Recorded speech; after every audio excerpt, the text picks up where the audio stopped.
Imagina el sonido ensordecedor de 30.000 voces gritando olé al unísono, un canto que baja de las gradas como una sentencia de muerte para el equipo visitante, haciendo eco de la certeza absoluta de un triunfo incuestionable. En aquella noche gélida, en un estadio europeo, la celebración no solo comenzó antes de tiempo, sino que ya estaba decretada, impresa en los rostros sonrientes del banco de suplentes de Portugal, que ya se abrazaban como si el pitazo final fuera solo una formalidad burocrática y aburrida. Es una escena que revuelve el estómago de quien entiende la crueldad del fútbol, la arrogancia de quien cree que la victoria es un derecho divino y no una conquista sangrienta, ignorando completamente que del otro lado del campo, corazones mexicanos aún latían con esa terquedad ancestral y furiosa que Europa, en su soberbia cómoda, insiste en no comprender hasta que es dolorosamente tarde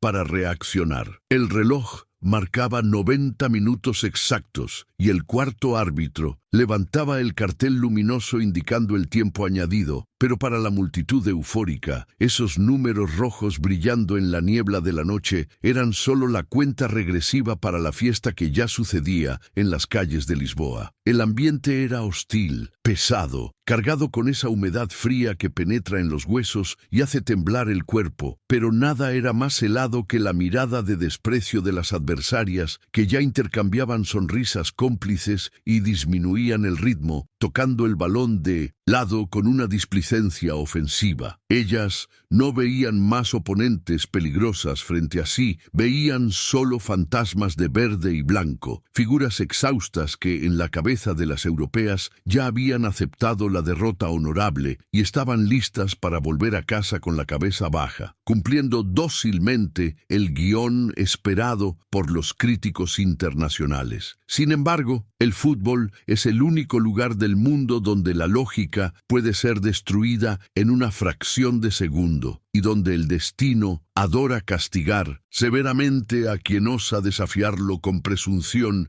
antes de que el tiempo acabe. Mientras los cánticos de victoria resonaban, ahogando cualquier pensamiento racional en el estadio, una figura solitaria en la punta izquierda permanecía extrañamente silenciosa y enfocada, completamente ajena al carnaval prematuro e irrespetuoso que la rodeaba. Necesitas prestar atención a ella ahora, a esa joven de 19 años con la camiseta de México, parada como una estatua en medio del caos, respirando hondo y visualizando lo imposible, mientras el mundo entero miraba hacia otro lado. Lo que estás a punto de presenciar no es solo un gol de empate o una jugada de suerte. Es el momento exacto en que la celebración de una nación entera es silenciada por el tiro más vengativo, técnico y preciso que la historia reciente del deporte ha visto. Para entender la magnitud de lo que estaba a punto de suceder, es necesario primero sentir el peso de la atmósfera que aplastaba el estadio aquella noche europea, un escenario construido para intimidar a cualquier visitante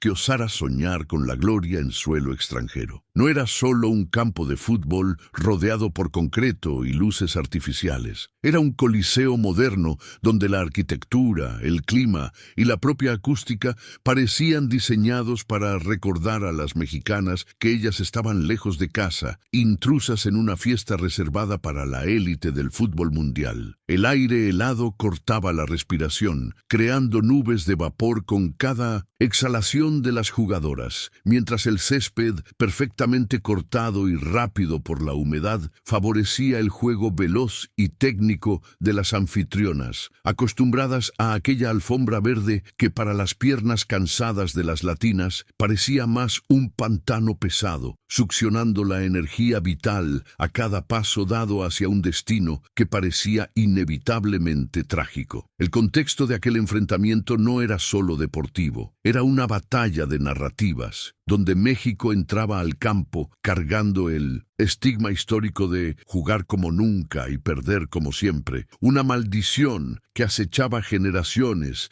y pesaba toneladas sobre los hombros de aquellas jóvenes atletas. Estábamos en los cuartos de final de un torneo donde la jerarquía es brutal y donde las selecciones europeas, con sus centros de entrenamiento futuristas e inversiones millonarias, miran a los equipos latinoamericanos con una condescendencia educada, pero hiriente. Portugal, impulsada por una campaña impecable y jugando ante su pueblo, no entró al campo para competir, sino para cumplir un protocolo de victoria, tratando el juego como un simple escalón burocrático rumbo a la semifinal, ignorando que del otro lado había 11 historias de vida forjadas en la adversidad y en la negativa absoluta a aceptar el papel de figurantes. En el centro de ese torbellino de expectativas y prejuicios surge la figura improbable de Dani Hernández, una delantera de apenas 1,60 m, cuya estatura física escondía una gigante interior moldeada en las calles polvorientas e irregulares de la periferia de la Ciudad de México. Dani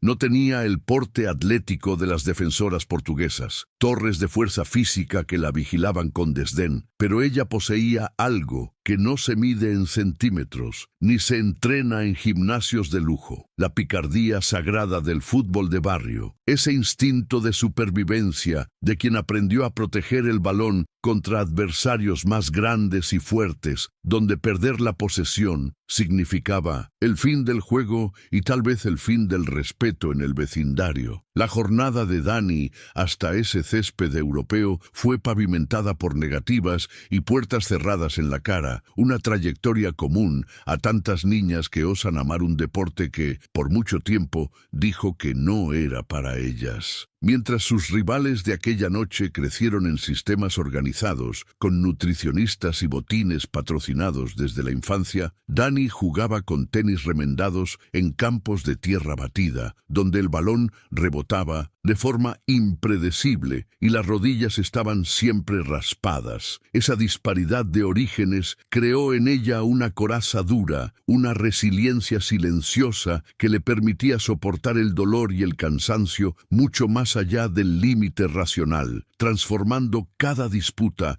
en una afirmación de su existencia y cada regate en un acto de rebeldía contra las estadísticas que decían que ella no debería estar allí. Es fundamental observar el contraste visual brutal que se desarrollaba en el campo durante los 90 minutos. De un lado, la elegancia técnica y fría de las portuguesas, con sus uniformes impecables y movimientos coreografiados, exhalando la confianza de quien tiene la vida resuelta y el marcador a su favor. Del otro, el equipo mexicano, con los uniformes ya manchados de pasto y lodo, los cabellos despeinados por el esfuerzo sobrehumano de cubrir los espacios, corriendo el doble para compensar la desventaja táctica, respirando por la boca, pero manteniendo los ojos fijos en el balón con una intensidad casi animal. Ese escenario no era solo un juego de fútbol, era una representación visual de la lucha de clases global, donde la técnica refinada del viejo mundo intentaba, a toda costa, domar la pasión caótica e indomable del nuevo mundo. La propia Dani, aislada en la punta izquierda durante gran parte del segundo tiempo, parecía una náufraga en una isla de camisetas rojas, recibiendo pocos balones y siendo constantemente cazada por 2 o 3 marcadoras que se turnaban para anular su velocidad.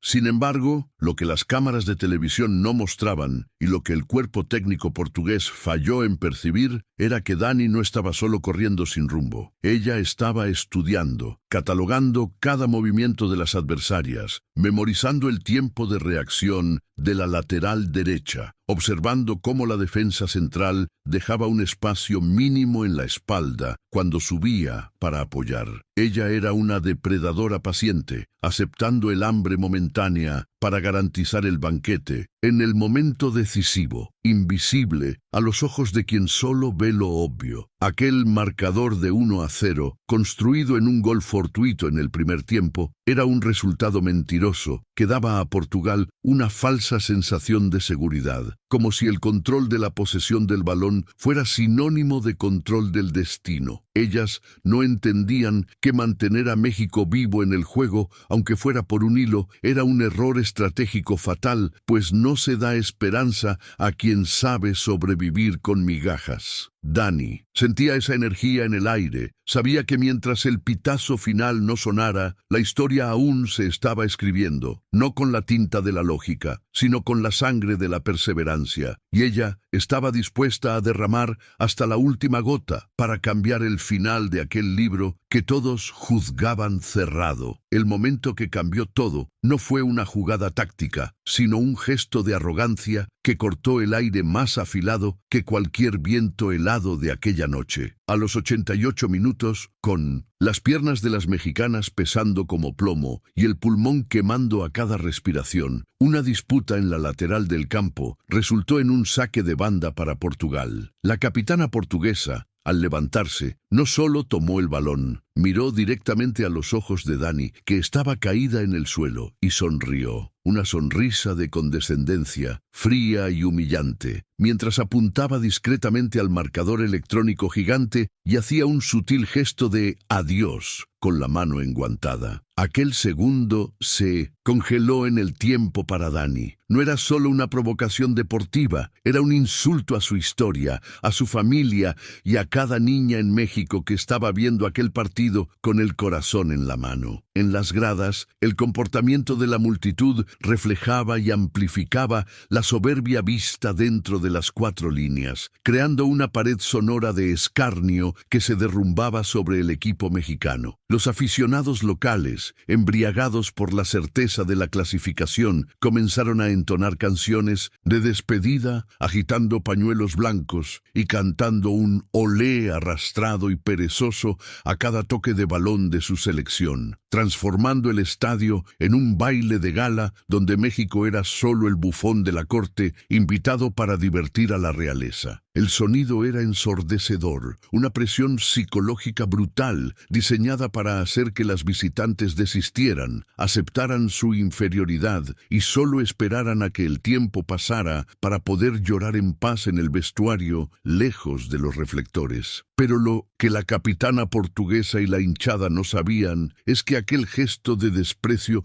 no rompió el espíritu de Dani. Por el contrario, sirvió como el combustible volátil que faltaba para incendiar una hoguera que estaba apenas en brasas. Hay un tipo específico de orgullo que nace en la humillación, una fuerza oscura y poderosa que se apodera de quien es subestimado, transformando la tristeza en una furia fría y calculadora. Dani se levantó del césped no con la postura de derrotada, sino con la rigidez de un soldado que acaba de encontrar su misión suicida, limpiando la tierra de las rodillas con una violencia contenida que pasó desapercibida por todos, excepto por las cámaras de alta definición que captaron el fuego repentino encendiéndose en sus ojos castaños. El banco de suplentes de Portugal ya estaba de pie, con las jugadoras sustitutas vistiendo chalecos de calentamiento y abrazándose, riendo y planeando dónde sería la cena de celebración, ignorando completamente que el juego aún tenía algunos minutos de vida. Esa imagen, proyectada en la pantalla gigante del estadio, fue la gota que derramó el vaso para Dani, que sintió la sangre hervir en sus venas, pulsando en las sienes con un ritmo frenético que ahogaba el sonido de la hinchada rival. Ella miró a sus compañeras, vio el desánimo comenzando a instalarse en sus rostros sudorosos y percibió que, si alguien no hacía algo drástico e inmediato, la derrota no sería solo numérica, sería moral, y eso ella no lo podía permitir. De ninguna forma. Fue en aquel exacto instante, entre el minuto 88 y el 89, que la niña de la periferia murió y dio lugar a la leyenda, decidiendo que no jugaría más conforme a las reglas de la táctica o de la prudencia. Ella dejó de retroceder para marcar a la lateral adversaria, ignoró los gritos del propio técnico pidiendo recomposición defensiva y se posicionó en el límite de la línea de fuera de juego, como un depredador que deja de rondar y se prepara para el Ataque final. El desprecio de la rival le había dado la claridad que el cansancio intentaba robar. Ella no necesitaba ganar el juego entero, ella solo necesitaba ganar un único segundo, y ese segundo sería dedicado a destruir la sonrisa presuntuosa que aún flotaba en el rostro de la capitana portuguesa. La preparación para el milagro comenzó en la mente de Dani, donde el tiempo parecía correr a una velocidad diferente de la realidad, permitiendo que ella analizara el caos con una frialdad quirúrgica. Ella notó que la línea defensiva de Portugal, antes compacta e intransitable, ahora estaba floja, relajada por la certeza de la victoria y por el cansancio natural del final del partido. Las defensoras ya no atacaban el balón, ellas apenas cercaban, guardando posición, más preocupadas por no lesionarse para la semifinal que por neutralizar una amenaza que ellas consideraban extinta. Dani percibió ese lapso de concentración, esa microfractura en la armadura inquebrantable de las europeas, y supo inmediatamente que allí residía su única oportunidad de reescribir la historia de aquella noche. Flashbacks de las palabras de su primer entrenador, un señor gruñón que entrenaba niños en un campo de tierra batida en México, invadieron su mente como un relámpago en medio de la tormenta. Ellos te van a dar 90 minutos de desprecio, niña, pero el fútbol siempre te da un balón, un único balón que vale por una vida entera. La cuestión es, ¿vas a estar lista cuando llegue o vas a estar llorando por el tiempo que perdiste? Aquella frase resonó en sus oídos, superponiéndose a los gritos de la hinchada adversaria, y sirvió como un mantra que reorganizó sus prioridades, haciendo que el dolor en las piernas y el ardor en los pulmones se volvieran irrelevantes ante la magnitud de la tarea que ella tenía por delante. Físicamente, Dani estaba destruida. Sus músculos estaban rígidos. Cada arranque parecía rasgar las fibras de sus muslos y el sudor frío corría por su espalda, mezclándose con la lluvia fina que comenzaba a caer nuevamente. Sin embargo, ella accedió a una reserva de energía que no viene de la biología, sino del espíritu, esa fuerza inexplicable que madres usan para levantar autos o que soldados encuentran en el campo de batalla. Ella comenzó a moverse de forma diferente, saliendo de la punta izquierda, donde estaba aislada y flotando hacia el medio, una zona congestionada y peligrosa, pero donde ella sabía que podría causar el caos si recibía el balón de frente al arco, confundiendo la marca que esperaba que ella permaneciera abierta. Ese cambio de posicionamiento fue sutil, casi imperceptible para quien miraba de lejos, pero fundamental para el ajedrez que ella jugaba en su cabeza. Al moverse hacia el centro, ella salió del campo de visión de la lateral que la marcaba y entró en la tierra de nadie entre las volantes y las defensoras. Un punto ciego que la defensa portuguesa, ya en ritmo de fiesta, descuidó fatalmente. Dani se convirtió en 1900, un fantasma en el césped, caminando despacio para economizar el último aliento de explosión, fingiendo desinterés mientras sus ojos mapeaban la posición exacta de la portera, que estaba adelantada algunos metros, demasiado confiada en la protección de su zaga. El aislamiento en aquel momento era absoluto, incluso rodeada por miles de personas y 21 otras jugadoras. Dani se sentía sola en el universo, confinada en una burbuja de silencio donde solo su respiración y el latir de su corazón existían. Ella visualizó la jugada antes incluso de que sucediera, dibujando en su mente la trayectoria del balón, la curva necesaria para vencer la envergadura de la portera y el ángulo exacto donde la red encontraría el poste. Era un ejercicio de fe y visualización, una técnica que ella usaba desde niña para dormir escuchando los disparos en la calle, imaginando un futuro donde sus pies la llevarían lejos de allí. Y ahora, en aquel estadio europeo, esa imaginación era su arma más letal. Ella observó a la portera portuguesa riendo de algo que una defensora dijo, ajustándose los guantes y mirando la pantalla, una señal clara de desconexión con el peligro inminente. Dani guardó aquella imagen, aquella risa despreocupada, y la usó para afilar aún más su enfoque,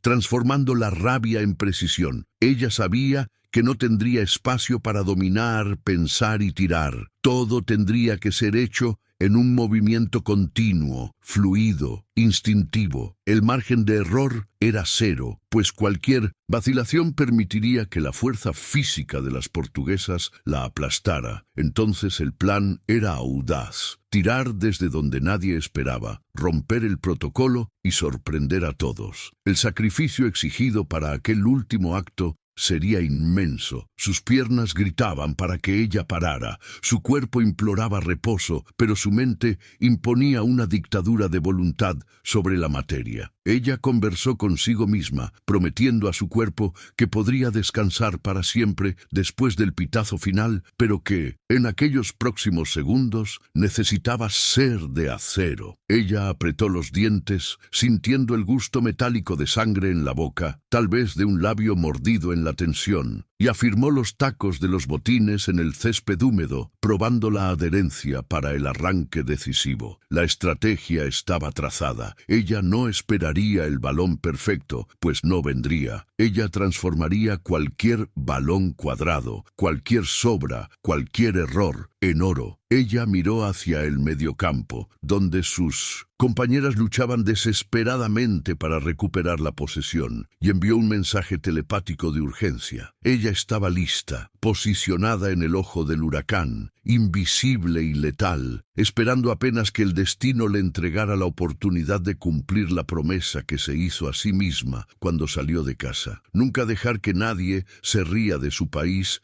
sin pagar el precio. Y entonces la oportunidad comenzó a dibujarse, no como una jugada bonita, sino como una confusión, un rebote feo y caótico en el círculo central. Dani no miró la confusión. Ella mantuvo los ojos en el espacio vacío frente a ella, el pasillo que llevaría a la gloria. Ella respiró hondo una última vez, llenando los pulmones con el aire helado de Europa, y soltó el aire lentamente, disipando cualquier duda que aún restara. El plan era simple y aterrador: tomar el balón, correr como si su vida dependiera de ello y tirar con el alma. Y ella estaba lista. El reloj digital en el estadio cambió a los 90+1 y el árbitro señaló 4 minutos de añadido, un tiempo que para las portuguesas parecía una eternidad burocrática y para las mexicanas un parpadeo cruelmente corto. El balón salió por la lateral y una jugadora portuguesa tardó una eternidad para cobrarlo, ajustándose las medias, limpiando el balón en la camiseta, escenificando aquel teatro irritante de quien quiere ver los segundos escurrirse por el desagüe. La hinchada vibraba con la pérdida de tiempo, aplaudiendo la inteligencia de sus jugadoras, sin percibir que cada segundo desperdiciado apenas aumentaba la presión en la olla de presión emocional que estaba a punto de explotar. A los 92 minutos, la desesperación comenzó a generar errores grotescos en el equipo mexicano. Una volante intentó un lanzamiento largo y pateó el balón directo hacia afuera, generando risas en la grada y haciendo que el técnico mexicano se llevara las manos a la cabeza en señal de incredulidad. Parecía el fin, el último suspiro de un equipo que luchó bravamente, pero que sucumbía a la superioridad técnica y al reloj implacable. Dani vio el error de la compañera y no reclamó. Ella solo cerró los puños y continuó moviéndose, negándose a aceptar que aquel balón perdido sería la última imagen de México en el torneo. El banco de suplentes de Portugal ahora estaba incontrolable, con el cuerpo técnico ya distribuyendo botellas de agua para la celebración y algunas jugadoras saludando a familiares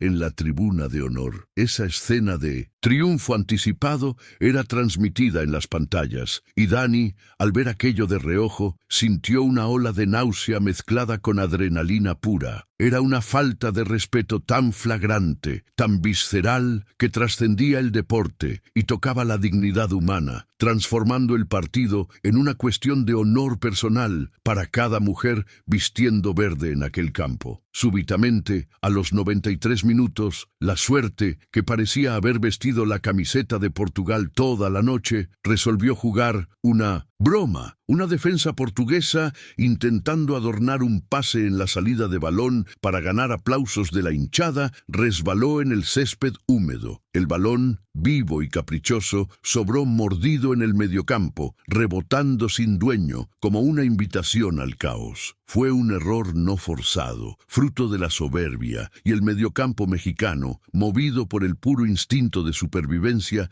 se lanzó sobre el balón con una ferocidad que asustó a las adversarias. La jugada que siguió no fue bonita. Fue una pelea de minzas, machetes en la oscuridad, con espinillas chocando, tirones de camiseta y el balón salpicando de un pie a otro sin dirección definida. La belleza técnica del fútbol europeo desapareció, tragada por la urgencia desesperada del fútbol latino, donde la técnica cede lugar a la garra pura. El balón viajaba por el aire, sin dueño, feo, girando erráticamente, mientras cuerpos se chocaban en el intento de domarlo o alejarlo, en una danza desgarbada de angustia y esperanza. Dani, viendo la confusión, no corrió hacia el balón. Ella corrió hacia el espacio vacío, gritando y gesticulando para su compañera, que finalmente consiguió dominar el objeto de deseo en el círculo central. ¡Aquí! ¡Ahora!, gritó ella, su voz rasgando el ruido de la multitud, un comando que no admitía rechazo. La compañera, rodeada por tres, escuchó el grito y, sin siquiera mirar, lanzó el balón en dirección a la voz. Un pase de fe, alto y arriesgado, que viajó por los aires cargando el destino de una nación entera. El pase no fue perfecto. El balón vino rebotando alto, difícil de controlar, un regalo griego para cualquier delantera normal. Pero Dani no era normal aquella noche. Ella vio el balón viniendo en su dirección, girando violentamente, y sabía que el dominio tendría que ser orientado, ya colocándolo en dirección al arco, pues cualquier segundo gastado para acomodar el cuerpo permitiría la llegada de la cobertura. Era el momento de mayor tensión del juego, donde el tiempo parecía desacelerar, y cada aficionado contuvo la respiración, sintiendo que algo diferente estaba sucediendo. Dani bajó el balón con el pecho con una elegancia que contrastaba con la brutalidad del momento, amortiguando el impacto y dejándolo caer suavemente frente a su pie derecho. El primer toque fue magistral, eliminando la necesidad de un segundo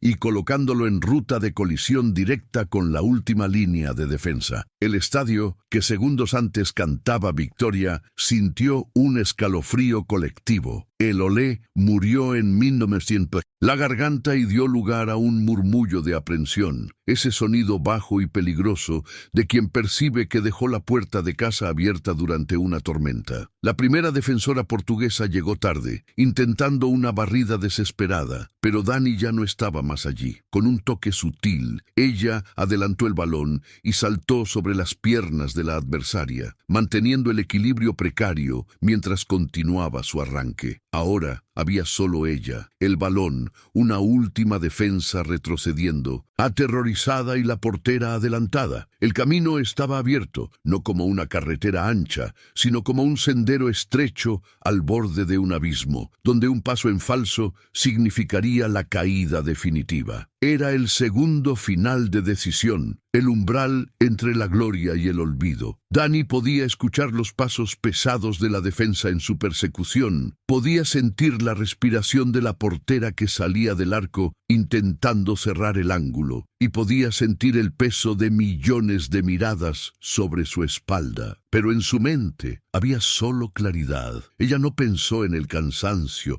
no pensó en el marcador, no pensó en la fiesta portuguesa. Ella pensó apenas en golpear el balón con todo el odio y todo el amor que cabían en su corazón de 19 años. Y entonces el mundo se detuvo para mirar. Dani explotó en velocidad, una aceleración que desafiaba la lógica de la extenuación, como si sus piernas fueran movidas por pistones de fuego y no por por músculos cansados. La última defensa portuguesa, una torre de casi 1,80 m, intentó usar el cuerpo para bloquear el paso, confiada en su superioridad física, pero Dani era humo, era viento, deslizándose por debajo del brazo de la oponente con un centro de gravedad tan bajo que parecía desafiar la física. Ella no intentó el contacto. Ella lo evitó con un quiebre de cuerpo que dejó a la defensora plantada en el suelo, girando el cuello en vano para encontrar a la pequeña mexicana que ya había pasado. Ahora, en la entrada del área, en la famosa zona 14,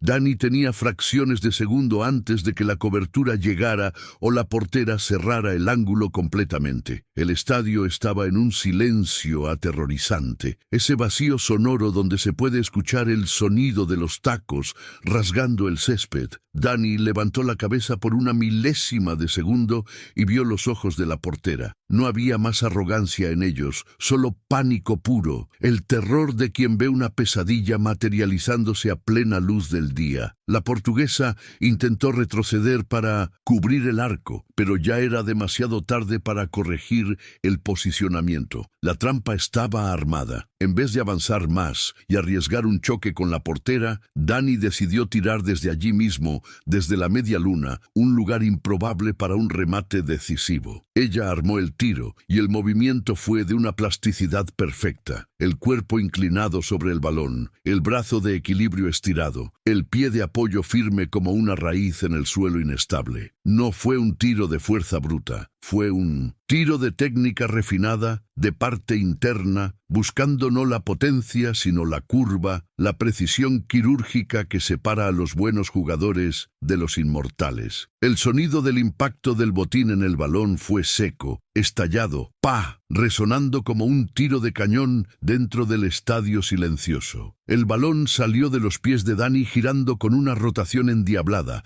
subiendo rápido y pareciendo que iba a salir por encima del travesaño, engañando a todos por un instante. La portera portuguesa saltó, estirando todo su cuerpo, los dedos de los guantes rozando el aire, en un vuelo plástico y desesperado que serviría solo para dejar la foto del gol aún más bonita. El tiempo se congeló mientras el balón viajaba. Para Dani, aquel segundo duró 1 hora. Ella vio el balón alcanzar el punto más alto de la trayectoria y, obedeciendo a una orden invisible de la física, comenzar a caer repentinamente, haciendo una curva hacia adentro, huyendo de las manos de la portera como si tuviera voluntad propia. La trayectoria era perfecta, dibujada por dioses del fútbol que exigían justicia en aquel césped. La hinchada portuguesa, con las manos en la cabeza, contuvo la respiración en un unísono de horror. Y entonces, el sonido. No el sonido de la red inflándose suavemente, sino el sonido dramático, metálico y cruel del balón explotando contra el travesaño interno y picando violentamente hacia adentro del arco. ¡Clang! ¡Chuf! El balón golpeó el césped dentro de la meta y subió hacia el techo de la red,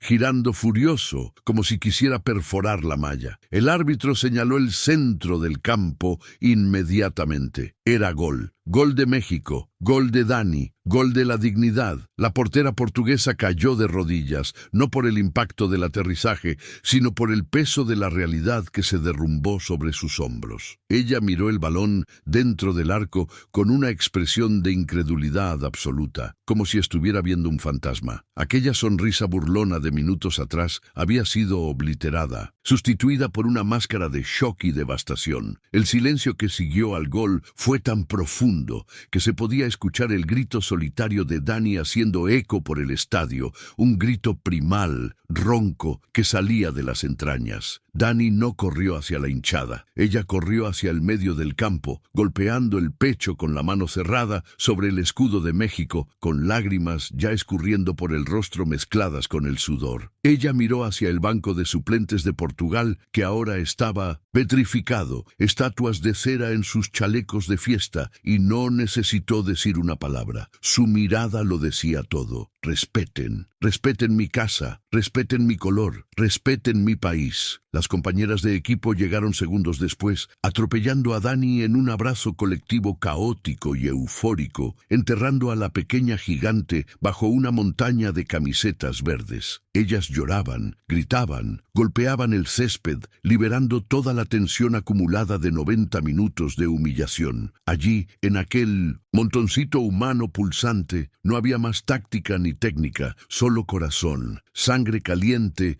y la certeza absoluta de que ellas acababan de realizar lo imposible. El reloj marcaba 94 minutos y 50 segundos. El juego terminó prácticamente en el instante en que el balón entró, pues el árbitro, aturdido por el giro de guión, pitó el fin del tiempo reglamentario justo después de la salida de balón. La fiesta portuguesa se había transformado en un abrir y cerrar de ojos, en un funeral a cielo abierto, velado por el silencio de 30.000 personas que no conseguían creer lo que sus ojos atestiguaron. La reacción inmediata al pitazo final fue una de las escenas más contrastantes y poderosas que el deporte puede proporcionar. El estadio, antes un caldero de ruido y arrogancia, se sumergió en un silencio sepulcral, casi religioso, roto solo por los sollozos altos y desesperados de las jugadoras portuguesas y por los gritos histéricos, agudos e incrédulos de la pequeña mancha verde y blanca en la grada visitante. Era como si alguien hubiera apagado el sonido del mundo para los anfitriones y aumentado el volumen al máximo para los visitantes. La atmósfera de fiesta había sido succionada por un agujero negro emocional, dejando en el aire solo el olor acre de la decepción y el shock de la realidad. En el césped, la escena era devastadora para las europeas. La capitana portuguesa, aquella misma que se burlara de Dani minutos antes, estaba acostada boca abajo en el pasto, escondiendo el rostro en los guantes, el cuerpo temblando en espasmos de llanto incontrolable. No era solo la tristeza de la derrota o del empate amargo que llevaba a la prórroga penales con el psicológico destruido. Era la vergüenza, el peso aplastante de haber subestimado al adversario y haber sido castigada públicamente por ello. El técnico portugués pateó una botella de agua con tanta violencia que explotó contra el banco de suplentes, mojando los trajes del cuerpo técnico, un gesto de impotencia ante lo imponderable. Del otro lado, el caos de la alegría era absoluto. Dani finalmente consiguió salir de debajo de la pila de compañeras con el rostro rojo, el cabello completamente despeinado y una sonrisa que iluminaba la noche oscura. Ella no parecía cansada, parecía electrificada, irradiando una energía que contagiaba a todos a su alrededor. Ella caminó hasta la cámara de transmisión más cercana, sostuvo la lente con las dos manos y gritó: ¡Viva México, cabrones! Una frase que no necesitaba traducción y que haría eco en millones de hogares del otro lado del océano, transformando aquel momento en un patrimonio cultural instantáneo. El impacto simbólico de aquel gol fue inmediato. Las jugadoras del banco de suplentes de México, que lloraban abrazadas al cuerpo técnico, sabían que aquello era más grande que el fútbol. Ellas vieron en los ojos de las rivales el miedo y el respeto que se les había negado durante toda la semana anterior al juego. La jerarquía había sido rota. La narrativa de que las latinas eran solo coadyuvantes esforzadas fue destrozada por un tiro de derecha que probó que el talento y el corazón no tienen nacionalidad ni pasaporte europeo. En las gradas, los pocos aficionados mexicanos se abrazaban como si fueran parientes, desconocidos, unidos por el lazo invisible de la patria distante. Banderas tricolores eran agitadas frenéticamente, pintando el aire gris con los colores vibrantes de la esperanza. Ellos cantaban Cielito, lindo, no con la tristeza habitual, sino con una altivez desafiante, sus voces roncas llenando el vacío dejado por el silencio de los locales. Era la banda sonora de la redención, cantada por quien está acostumbrado a luchar contra todo y contra todos. Dani, ahora siendo levantada en hombros por una auxiliar técnica, miró a su alrededor y vio la destrucción emocional que había causado. Ella no sintió pena, sintió justicia. Ella vio a la portera rival siendo consolada y por un breve momento sus miradas se cruzaron nuevamente. Esta vez no hubo sonrisa, no hubo gesto de adiós. Hubo solo un asentimiento de cabeza de la portuguesa, un reconocimiento doloroso, pero sincero, de que había sido superada por alguien más grande. Aquel gesto valía más que cualquier trofeo. Era la admisión de la igualdad conquistada a la fuerza. La prensa internacional, que ya tenía los titulares listos, exaltando la victoria portuguesa, tuvo que reescribir sus historias en tiempo real, cambiando victoria segura por milagro mexicano. Los comentaristas de TV, antes críticos al estilo de juego rudimentario de México, ahora exaltaban la garra, la pasión y la genialidad de Dani, probando cuán voluble es la opinión de quien solo analiza el resultado. Pero para Dani, nada de eso importaba. Lo que importaba era que su familia, viendo en una TV pequeña en la sala llena en México, estaba llorando de orgullo. La sensación de justicia emocional era palpable. Aquel gol vengó cada jugada desleal, cada mirada torcida en el aeropuerto, cada comentario prejuicioso en las redes sociales. Fue un grito de basta, atorado en la garganta de una nación entera. Las jugadoras portuguesas salieron del campo con la cabeza baja, tragando en seco la propia soberbia, mientras las mexicanas permanecían en el césped,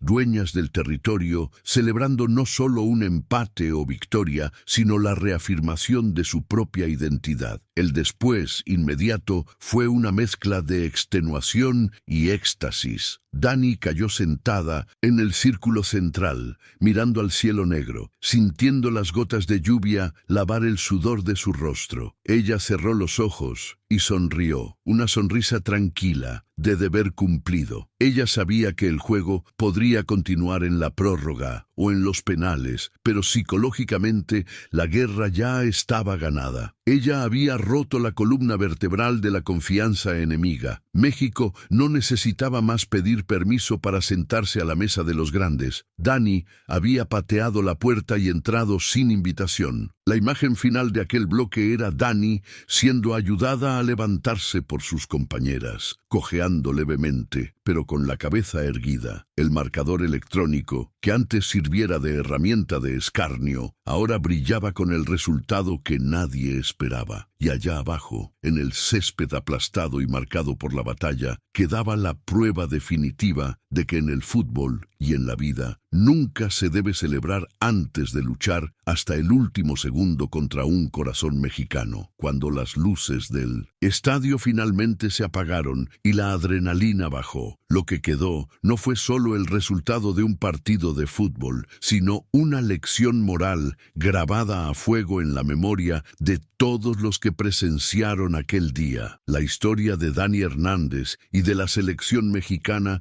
aquella noche fría trasciende las 4 líneas. Ella habla sobre la peligrosa trampa de la arrogancia y el poder indestructible de la fe en sí mismo. El fútbol, en su esencia más pura, es un espejo de la vida. Y en ese espejo, el mundo vio que el talento sin humildad es una casa construida sobre la arena, lista para derrumbarse al primer soplo de adversidad real. El legado de aquel gol haría eco por años, no solo en las estadísticas deportivas, sino en las conversaciones de bar, en las escuelitas de fútbol y en los corazones de los niños mexicanos. Dani, la niña que creció jugando en campos de tierra, se convirtió en la prueba viviente de que el origen no define el destino y que el tamaño del sueño es más importante que el tamaño del obstáculo. Ella enseñó a una generación entera que el respeto no se pide, se conquista, a veces con una sonrisa, a veces con paciencia, pero siempre, invariablemente, con trabajo duro y coraje de arriesgar cuando todos esperan que te rindas. La victoria moral de aquella noche sirvió como un recordatorio para las potencias del mundo. Nunca subestimen la capacidad de superación de un pueblo que hizo de la resistencia su forma de arte. El corazón mexicano tantas veces citado como un cliché, se reveló allí como una fuerza tangible, una energía capaz de torcer la realidad y hacer que lo imposible suceda. Portugal aprendió, de la manera más dolorosa posible, que la camiseta verde puede estar sucia de lodo y sudor, pero carga un peso histórico que exige reverencia, y que cantar victoria antes de tiempo es el camino más rápido para el silencio de la derrota. Dani volvió a casa no solo como una jugadora de fútbol, sino como un símbolo. La casa que ella soñaba comprar para la familia se convirtió en realidad, pero el verdadero premio fue ver el brillo en los ojos de su padre y el respeto en los ojos de sus vecinos. Ella cambió la forma en que el mundo miraba a su equipo, pero, más importante, cambió la forma en que ella se miraba a sí misma. Aquel gol en el último segundo fue la firma final en su carta de libertad contra todas las dudas y miedos que la acompañaron durante la vida. Y así, la historia termina, pero el mensaje permanece vibrando en el aire como el sonido de aquel balón golpeando el travesaño, que sirva de aviso a los gigantes que duermen en la comodidad de su superioridad y de inspiración a los pequeños que sueñan en la oscuridad de sus dificultades. Porque al final de cuentas, mientras haya un segundo en el reloj y un corazón latiendo en el pecho, el juego nunca, jamás está terminado. Como diría Dani, con aquella sonrisa de quien sabe el secreto de la vida, déjalos festejar el casi, nosotros festejamos el hecho.